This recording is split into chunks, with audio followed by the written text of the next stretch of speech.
বিধানসভায় যখন আলোচনা চলছিল তার মধ্যে তারাতলার যে ঘটনাটা ঘটেছে সকলেই জানো, প্রায় 11 জন মারা গেছে। তো সেই সকল ব্যক্তিদের, যে ব্যক্তিগুলো মারা গেছিল, যে লোহার বিমগুলোর নিচে চাপা পড়েছে, তো আমাদের নতুন মুখ্যমন্ত্রী শুভেন্দু অধিকারী মহাশয় আমাদের দলবদলু ফিরহাদ হাকিম, ভালো তৃণমূল, ভেবেছিল কি বিজেপিতে গেলে 7 খুন মাফ হয়ে যাবে, কিন্তু দুঃখের বিষয় সেটা হলো না। ডাইরেক্ট তুলোধনা করলেন আমাদের নবনির্বাচিত মুখ্যমন্ত্রী শুভেন্দু অধিকারী মহাশয়। কি বলছে একটু শুনে নেওয়া যাক, খুব মজা লাগবে। তোমরা শোনো, তোমরা খুব মজা পাবে। এইটা দেখুন মাননীয় ফিরহাদ হাকিমের সই। দেখুন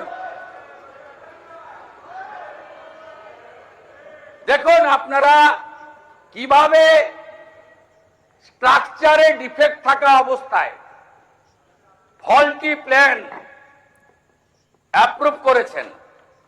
এই ব্যাপারে আমার জানা নেই। তার কারণ হচ্ছে যে প্ল্যান স্যাংশন হয় বিল্ডিং ডিপার্টমেন্ট, এবং দুর্ভাগ্যবশত আমি ইঞ্জিনিয়ারিং পড়িনি, আর প্ল্যান আমার কাছে আসারও কথা না।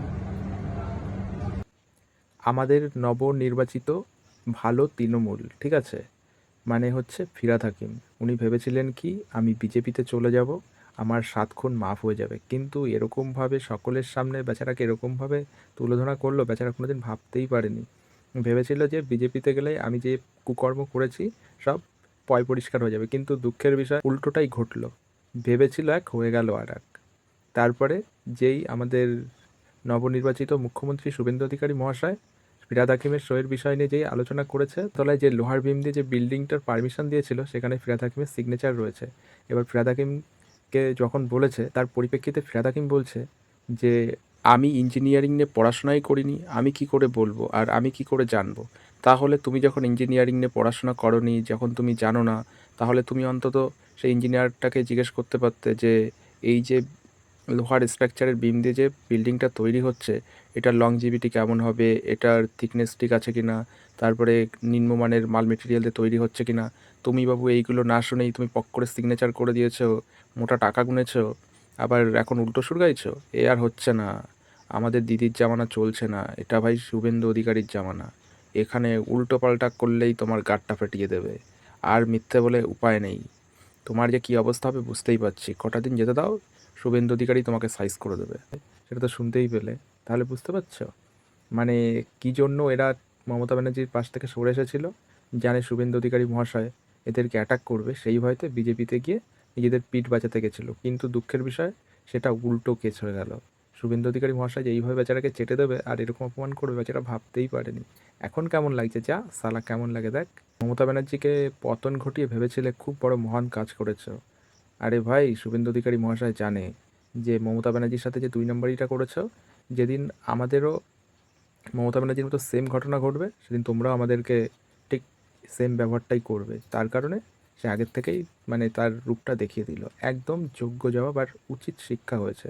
এরপরেও যদি ফিরাদের বাচ্চার শিক্ষা নয়, তাহলে আর কোনোদিন শিক্ষা হবে না।